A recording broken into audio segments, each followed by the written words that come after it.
Hey guys, so apparently the DreamStation 2 here is safe to use.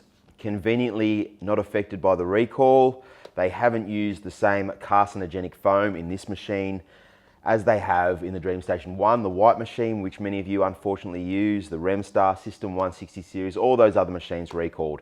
This one's apparently safe to use. But I thought we'd just do a teardown anyway, pop the bonnet, see what's under the hood, and talk about where they've changed a few things up. And also maybe just talk a little bit about this whole foamgate saga. It really is just the biggest disaster of all time. It is. The recall has been so unorganized. There's no information, no one knows anything. They didn't even have the registration process open when they announced the recall. So you guys couldn't even go in there, put your serial number in and get some information on what to do. I think they're making it up as they go because they don't know how to handle this. All right, it is an absolute disaster. I hope that none of you get this machine. If they offer you this machine, just ask for a refund or something. Don't let them give you this machine. It's junk, it really is. But let's have a look at it anyway. I'm gonna show you why I think it's junk. We'll have a look at the internal components and we'll go from there. All right, let's do it. All right, so before we start, I just wanna show you something. So this is after just a couple of weeks. Have a look at the casing. Can you see all the scratches? Can you see it? It's just cheap plastic. I knew from the moment I opened up the bag, something wasn't right. They hadn't announced the warning yet. They hadn't announced the recall. I opened this machine up, took it out of the bag, and I went, what has happened? And now it all makes sense. All right, they've made this machine on the cheap because they know they have to dish out a lot of them for free for the recall. It's rubbish, guys. It really is. So I hope none of you get it, but you probably will, unfortunately, which sucks. All right, let's do this. A couple of screws in the bottom here. T3 head again.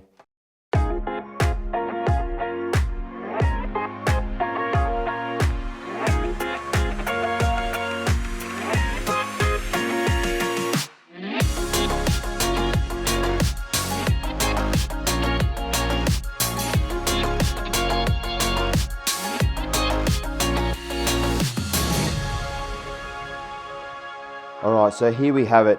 Looks like it's exactly the same motor as the DreamStation 1. Here's where they've changed it. So it's a very similar casing, still sealed with the glue, but now you can see that it's this white sort of, it's a different compound. This is the old one, the foamgate one. This is the new compound. All right, so first, this is the foam of the DreamStation 1. This black polyester polyurethane foam. It is durable, guys. Look, it is freaking durable. Now here's the foam of the DreamStation 2. All right, it's a whole lot more porous. All right, I've taken it out and it's not as durable. Watch this, see that? Look at this.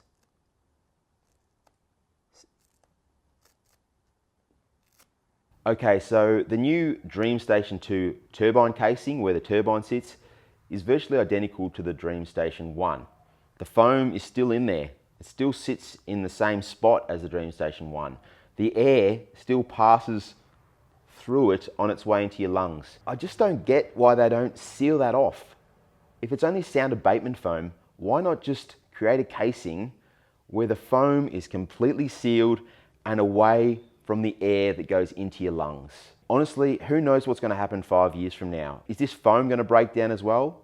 The fact that there is new foam in this device, they have changed the foam, the same foam they've used in all their other devices, and they've released this new machine, this safe to use DreamStation 2, at the very same time they've announced the recall, tells me a few things. Firstly, they knew this foam was bad news because it's taken a long time to design the new one. They've known foam's bad and they've let you guys continue to use your machines night after night, year after year, knowing that it's bad, until they could come up with this new design foam that's safe to use.